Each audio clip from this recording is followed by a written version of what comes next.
It is the ultimate feminist position. Women are getting unpaid labor at home. No, it is taking care of their children. Guys, it is an intelligent capitalist position. How is that in a capitalist position? So a smart woman is going to consider, am I going to get into a relationship with a man that expects me to... How hard is it to cook and clean now? Alrighty, got Miss Wilson calling in. This bitch is stupid. To get men, conservative Personal men rights. like you, to understand is the reason that there is this complete ideological divide where even conservative women are not getting married. What is the difference between this position and the liberal position? Don't blanket that with conservative and you just said one sentence that is extremely important, which is women, they're just going to stay at home and do nothing if they're married. And the fact that you don't understand the intrinsic value of being a homemaker and a wife, that is the reason why there is this problem, right? Just because women have worked but not have been paid for the work that they do. Another of the worst, and this is a good one that Rachel can come on and debunk because I know that she'll have the receipts for this one. Unpaid labor, right? Women doing domestic work is unpaid labor, even though they have literally everything paid for them. Even though the man goes out and toils and provides a home and provides for the woman and for the children, it's unpaid labor, right? They need to get paid for the labor. As a homemaker, as a full-time child taker. Just like full-on feminist 101 talking points. This chick is the epitome of a femcon. It's hard to it's icky even putting the con in there though, because this is like a full-blown wolf in sheep's clothing feminist. It's a feminist position. Right? No, this is not. This is unpaid labor at home. It's a feminist position. Yeah, guys. It is the ultimate feminist position. Women are getting unpaid labor at home. No, it is taking care of their children. Guys, it is an intelligent capitalist position. How is that in a capitalist position? So a smart woman is going to consider, hey, am I going to get into a relationship with a man that expects me to cook and clean for us and for our kids in the day. How hard is it to cook and clean now? The best example, the best example I can put is, let's say that you have a child that is yours biologically, dropped at your doorstep one day. The mother's nowhere to be found. You now have to take care of this child. How do you take care of that child if not by paying somebody to cook for it, to feed it, to look for it, right, around the clock? If you had to work, caretaker. you mean? So you would have to. Well, hang on. The qualifier. You would have to stay going to work. Hang on. The qualifier is if you weren't independently wealthy, right? If you were working. If you're in your current position right now, how much do you think you would have to shell out to maintain that child that is biologically yours and just got to your doorstep? And I'll tell you, depends on the choices I want to make for the kid. Well, research, there has been research on this, and they quantified it to a number, to over $200,000 a year. It does not cost $200,000 a year to raise a kid. Wait, really quick on this point. If you want good care, it might. Okay, but it's science. Are you gonna feed the fucking thing caviar or something like that? $200,000 a year to raise kids. Well, that's really funny because I think the median income in the United States is something like $40,000 a year. And these people seem to be raising kids. So that's really funny. I don't know. Maybe if you're raising a caviar baby. Really quick on this point, and then I'll pass it right back Rach, by the way, if you're listening still, you can call in. We can do that with this. I was just thinking with the software, but yeah, we can do that. So let me know if you want to, and I'll get Vinny to send you the link. Andrew, can you break down the $200,000 for us? Yes. Yeah, please. So imagine right now, food services, right? So breakfast, lunch, and dinner made for 2 people. And if you have kids, you have to add that as well. If you take kids to school, then that is a personal driver, right? The entire time that you take them to school, or you can homeschool, that would make things easier. Or you just drive them and drop them off at school. Grocery shopping, which takes time. Grocery shopping, which takes time. Planning out meals, planning out the kids' activities. We're just describing regular human things. Which is a personal assistant. Well, no, people get paid for those kinds of things. Yes, and that's here's true. the thing. What's the math? I'm not advocating. What's that's math? what we want to know. Because women will do this thing like, and it's very. The math. It is so black-pilling. When I was a bit younger, when I was first getting into the conservative movement, even when I first went on the Whatever podcast the first few times there, I would always be like, yes, great, conservative chicks on the podcast, the MAGA girls or whatever, and be thinking, this is great. Now, after I've seen the Femcon thing, after I've seen Andrew go tangle with a few of these chicks on the whatever podcast and call them out for what they are, I can never unsee it. It's now stuck in my brain forever. And every time now I see these chicks who are the Femcons, I realize that all they're doing is using the conservative movement and conservative dudes who, like, a lot of the conservative dudes are just such massive simps and such just insufferable simps. They can never put women in their place, tell them no, tell them to be quiet. Huge simps. So what they're doing is they're basically just leveraging their attractiveness to make these guys just simp for them to no end so that they can eventually try and be the next Erica Kirk. Or so that they can eventually try and be like the next Candace Owens or something. I've seen these chicks that try and cuddle up to the conservative man influencers because they just literally want to be the next Erica Kirk. They want to find a guy who's a big deal and they can then be like the conservative trad chick who's next to him. Or they can eventually have their own show and be a big trad conservative influencer.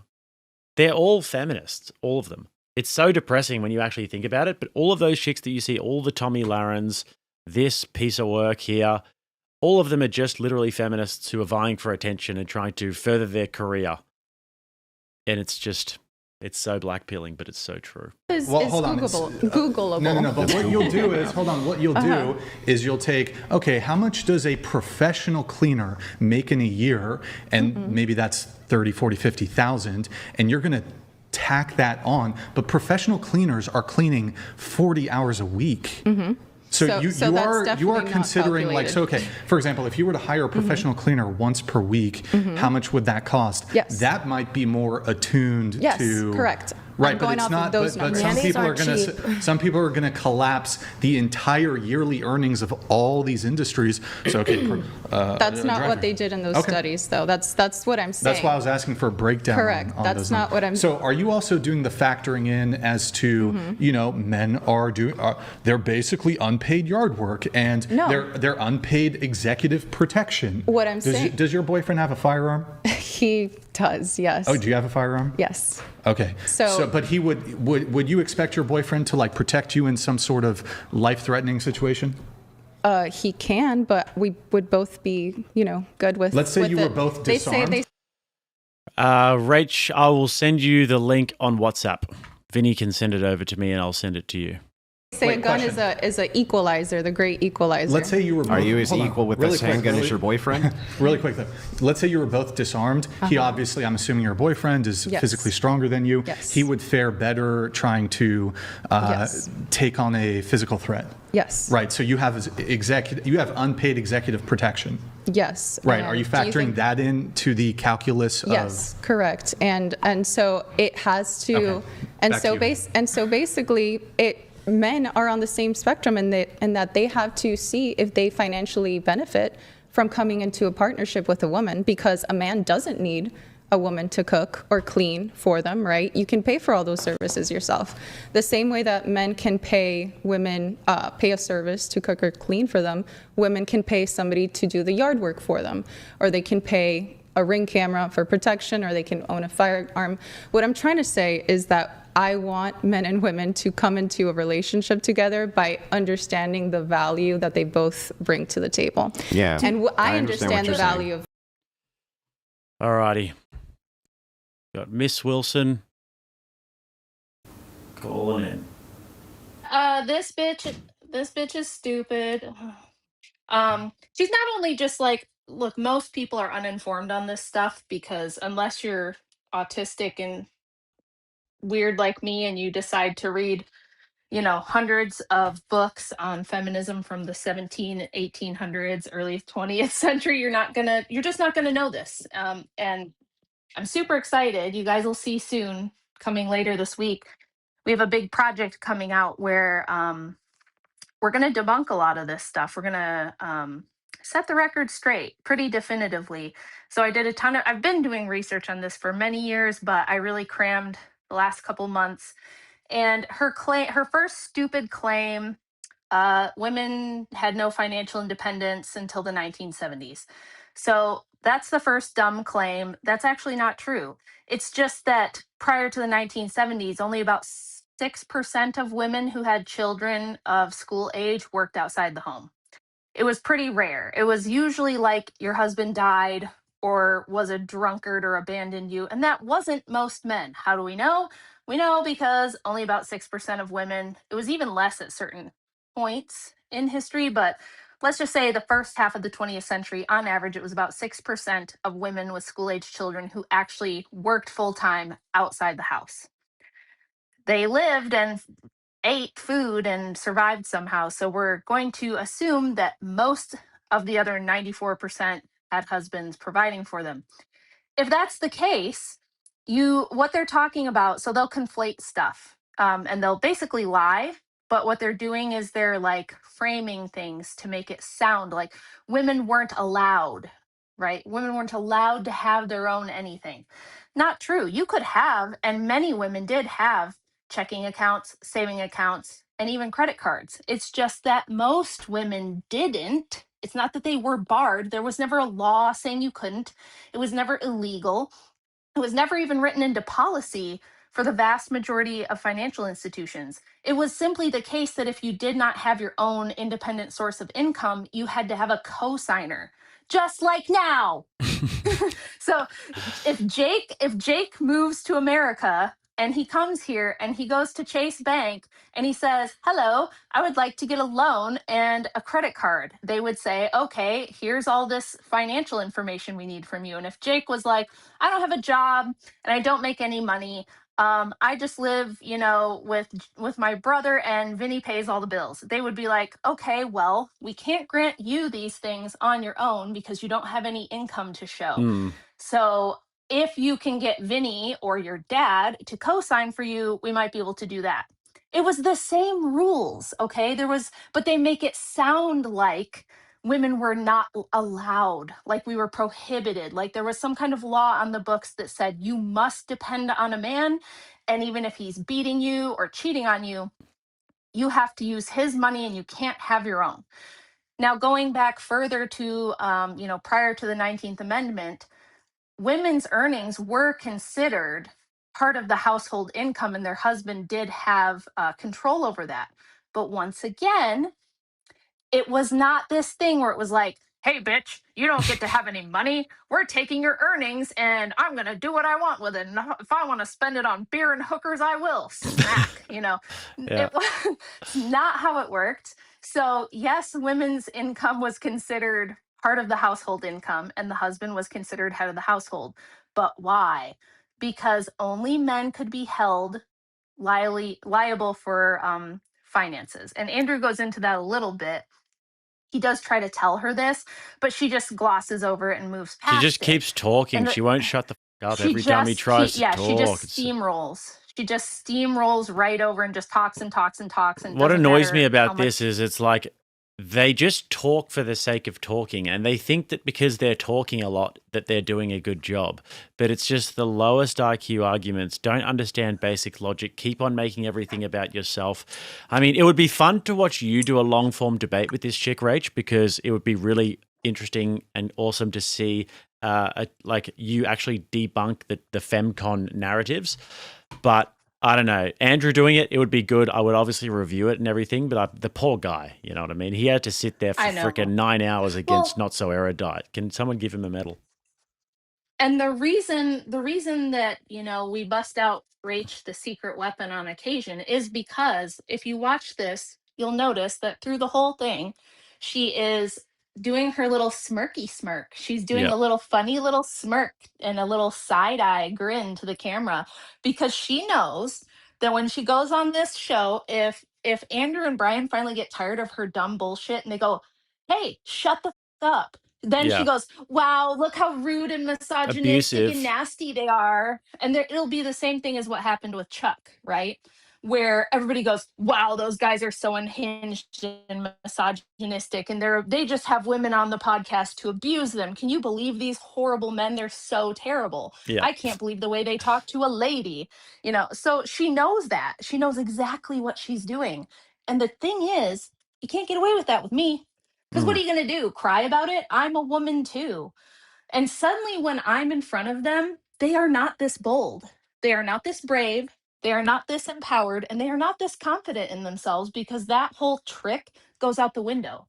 So, the whole reason for Rach being there when needed is not because Andrew can't argue the arguments. It's not because Brian can't argue the arguments. It's because you can't pull that bullshit against another woman. So, if I say, "Are you going to shut the f- up and let me talk?" then she has to shut up and let me talk. Otherwise, she looks bad. She looks like the one who is being rude and dismissive and bad faith and whatever. So, I mean, you just have to take that weapon away. You have to disarm them with that weapon. That's why we hide the secret power of Rach, but then bring them in. That's why it's always the best when Andrew's like, "Well, my wife's here. Do you want to speak to her?" I mean, I'll just unchain her from the oven really quickly. Do you want to speak to her? Yeah, and then what always happens? What happens every time, you guys? Suddenly, they're much better behaved. Suddenly, this little bratty, smirky, I'm just going to keep talking. I'm just going to keep talking. It goes right out the window, especially because I'm a little older than them and I assert myself with confidence and I actually know what I'm talking about. And they very quickly figure out, uh-oh, I might be in some trouble here. I should probably pipe down a little bit. So that's just I'm a tool in the toolbox for when you need me for this sort of thing. And the other big bullshit lie she's telling here is this is a capitalist position. This is a traditionalist position. So I just did this whole project where I go into the history of where this feminist myth of unpaid labor came from. And it came from the Marxist camp of feminism. Now, there was a Western liberal version of feminism that was much more about women's rights and owning property. That's true. But the Marxist camp didn't really care about women or equality necessarily. It was more that the communists, the early ones like August Bebel, they realized we can really use feminism to get Marxism and communism pushed in. And so they had a couple of female labor union Marxists in Italy who came up with the theory of women's unpaid domestic labor. Right. Now, of course, as Brian and Andrew pointed out, they're never going to talk about men's unpaid labor. All the times that men have to carry heavy stuff in from the car that you can't pick up, all the times that they have to get up on the roof and get rid of the bee's nest because you ain't going to go up there and do that shit. All the times that they got to go out in the winter storm and start up the power generator and hook it up and fill it with gas and, all the things. Like, look at that chick. Look at that TPUSA broad. Do you think that bitch does anything herself? She looks like she's just absolutely, just totally encumbered by hard labor, by the looks of her. Yeah. Yeah, doesn't she look like she goes out and trims her own hedges and weeds her own yard and does all the lawn treatments? She looks like she carries in the cases of heavy stuff that she buys at Costco. She definitely looks like she's under there changing her own oil. It's like these women have never lived. That's my other big advantage. They've never lived. I've lived a whole life. I didn't have some cushy media job straight out of university. I raised 5 kids on a shoestring budget, which we can talk about why I had 5 kids. If it cost $200,000, that's $1 million. Kid, that's $1 million. You guys were millionaires all along. I didn't know that. A year. I promise we did not have $1 million. It wasn't even close. That robotics pays well. I had to we gardened. We had chickens. We lived out in the country. We had chickens. We gardened. I canned and froze food so we had for the winter. Me and Andrew would go hunting and get deer processed and have a big, huge freezer full of meat for the year. We did not have some fancy urban existence with cushy stuff. I was not getting, Botox and lip fillers and hair extensions and professionally getting my nails done and getting lash extensions, all the things that this girl has. None of that. And so when they say, I need the man to make $1 million a year, it's not because it's expensive to raise kids, not whatsoever. It's because these are high maintenance, do nothing bitches who need thousands of dollars in maintenance every month to look like that. They're like, I need such a all red my flag, things, to be honest. All of that's a red flag. Yeah. Such a financial liability, all the different surgeries and stuff. It's just like, no. No. We're not going to be doing that. What are the other points? It's a nar from Jake. It's a nar from me. Guys, by the way, the Stream Elements link is in the comments there. If you guys 20 and up on Stream Elements brings it straight in. So just while Rach is here, if you guys have got any questions for her, you can go on Stream Elements 20 and up and you can ask her something while she's here. But I was going to say the other point that I can never understand how they get away with making this point. She was saying, well, this is why we lose elections, because guys like Smoky Man Bad, because Smoky Man Bad and mean, this is why we lose elections. And it's like, okay, so if you're concerned about the results of politics, right? And if you are so extremely conservative because you like Trump and you like conservative men who are going to provide for you, you figure that out so you can be a wolf in sheep's clothing. But if political results are what you're so worried about, elections, then how do you still support women getting the vote if taking away female suffrage tomorrow would shift the political base of the United States or the voting base significantly, right? So the best thing you could ever do if you're so worried about the Republicans winning elections would be to take away the female vote. Well, because then she'd have to admit that she's full of shit and there's nothing conservative or traditional about her or her beliefs whatsoever. In fact, we didn't get a single conservative position out of this woman the whole night. Yeah. She usually this is what these TPUSA broads will do. They'll say, I'm so conservative. And the only conservative position they might have is maybe they're against abortion. But everything else, maybe even gay marriage, you might even find some that say no abortion, no gay marriage. And all the dudes are like, based, she's safe, she's good, she's on our team. But no, when it comes to anything like this, it's like, oh, her argument, Jake, was the reason no one's getting married anymore is because women still aren't getting enough. It's not that we've over catered to them. It's not that we've given them way more than they need or deserve. It's they still demand more. And if the men aren't going to give it to them, we're just not going to get married and we're not going to give you babies. So you better listen to me, take my advice, and start just giving us everything we want. We want to work and keep our own money, but we want you to pay all the bills and do all the hard work. We want equality, but really when we say equality, we mean we want all the leverage and we want you at our mercy. Yeah, we want you to go to work and toil all day, and then we want to stay home and get paid for our unpaid labor as well.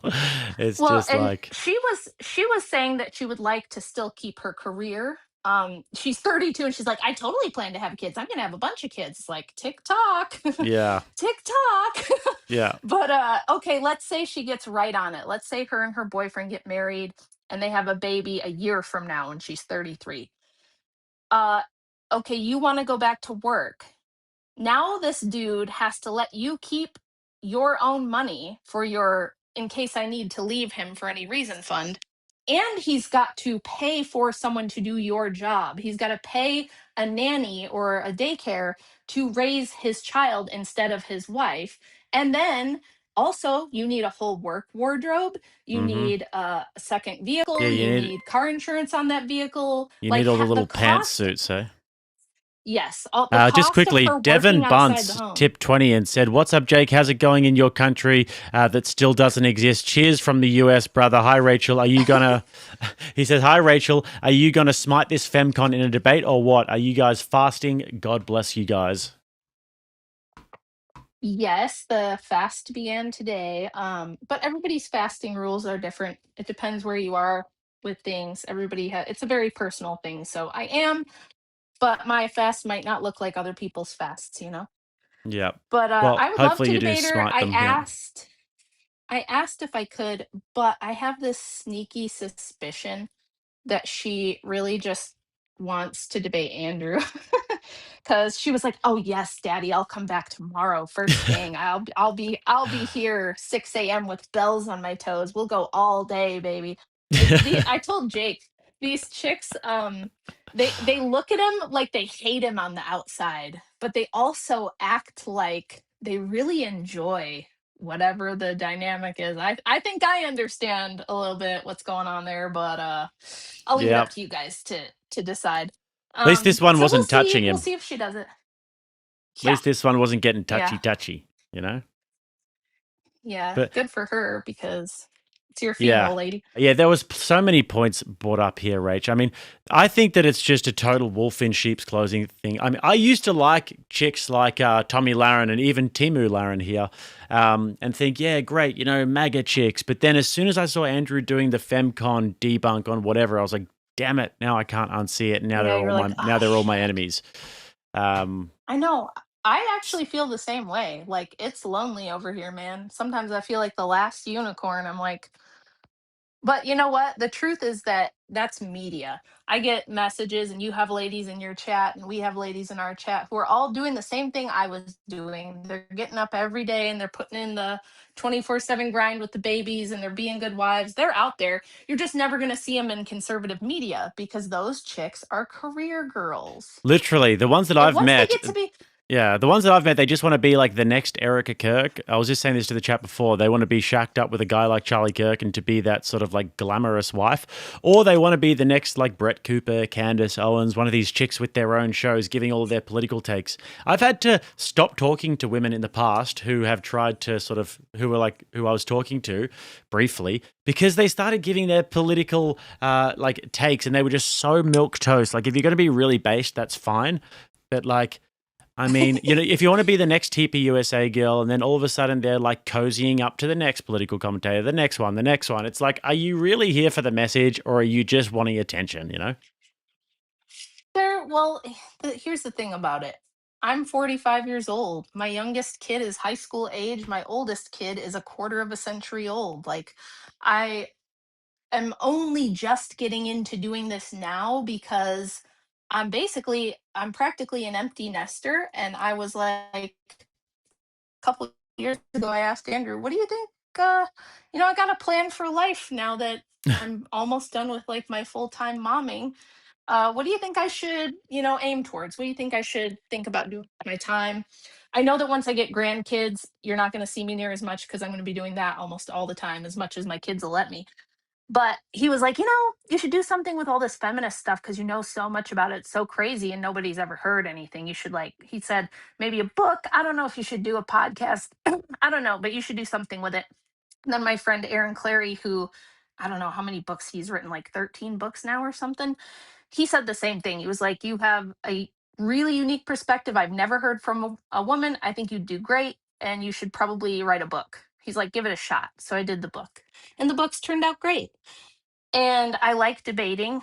It really helps to be married to one of the best debaters on planet Earth. And so I've learned and picked up a lot over the years just from being around. So that's what I do. Now, I don't really get money per se, compared to what Andrew makes. I get a few bucks. I get a handful of dollars. That's about it.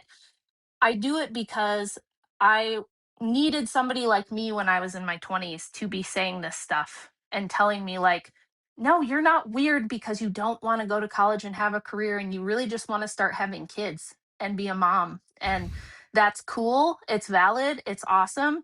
And I had to spend so much of my time justifying those decisions to everyone around me for years and years that I'm kind of out there doing that on behalf of all the ladies that do want to stay home and have kids. And they have everyone around them, even their Christian conservative mom and aunt and sisters and neighbors and friends, going, it's really dangerous not to have your own money. What are you going to do when Jim leaves you for someone younger? And don't you think the kids are going to be weird if they're homeschooled? Who's going to socialize them? Don't you think they should be in daycare by the time they're 2? And Yeah. That's what everyone gets now. That's the messaging, and that's all this girl was pushing last night. She was pushing that same messaging, and Andrew dragged it out of her multiple times that she sees stay-at-home moms, submissive women, actual women who want to have a more traditional relationship model. She sees them as less than her. She sees them as naive, losers. They literally always do, and it always comes out of them. Like, yeah, but the thing is, Rachel, you've got a great body of work over the time, and you've specifically gone after feminism. These chicks oftentimes are legitimately retarded. The TPUSA girls and stuff that go to the Young Women's Leadership Summits and they try and give their political takes. And they even go on Fox News and stuff sometimes. And I'm like, no, that's That's not a smart person. That is somebody who has just heard a talking point and is just saying the talking point she heard, and that she's just pretty. It just does my head in. Kitchen, Yes. For those sorts. But yeah, if you're going to come out and you're going to have a really good perspective and you're going to be able to debate your points of view and you're going to go after feminism and you're going to push back against the propaganda, because we've got a propaganda war on our hands at the moment. And if we don't have women who are like more in the traditional conservative lifestyle who are saying, hey, actually, this is not too bad, and the feminists are lying to you, then all we've got is the boss babes. All we've got is the chicks in Dubai pumping out all of the propaganda on social media. So we do need that pushback. But these ones are just wolves in sheep's clothing, and they're just doing more feminism, which pisses me off. I can only think of a small handful of women who are genuinely not feminists who do any sort of commentary. I say this all the time because I get the same. That's my, anybody who doesn't like my positions on stuff or hates Andrew, they go, if you're so trad, why are you on the internet? Why do you have a book? I'm like, well, first of all, if you ever read my book or followed any of my work, you'd know that women always did this stuff. It was very normal, but it was usually older women like me, like the matrons of the community, the women who had like some wisdom and had already lived and raised a family and had some free time and wanted to give back to their community, would do things like community outreach. And they even go over in this episode how women prior to having the vote actually had a lot of political sway because they could, if they wanted something, if they wanted more safe parks for their kids, if they wanted better schools, if they wanted clean water, clean milk, they could go to their congressmen and their representatives and lobby as a group of women and say, look, we can't even vote, we're not even a political bloc. Okay, you don't have anything to gain from giving us what we want other than proving that you're actually here for the right reason, that you actually care about your constituents and you actually do care about the things that we want and the things that matter to families. So women didn't want to lose that moral high ground. It was one of their primary arguments for not wanting the vote. They were like, if you give us the vote, we're going to be like every other politicized power block in the United States. And they're just going to pander to our worst stuff. And that's exactly what happened. Because the only women's issues that you ever hear about now is abortion rights and your right to be a hoe. That's it. It's, can I have an OnlyFans and can I get an abortion? And those are the only women's issues that anyone cares about anymore. That's it. Yeah. And it didn't used to be that way. Well, Rachel, you got a bunch of packing to do. I do. Thank you very much for jumping in today. Well, I'm going to get back to reviewing this debate, but best of luck with what you got going on this week. Awesome. Thanks a lot. You guys have fun. All right. Take care. See you later. Okay. Always great to get a cameo from the based Wilson, from the conspiracy theorist Wilson, rather than Andrew.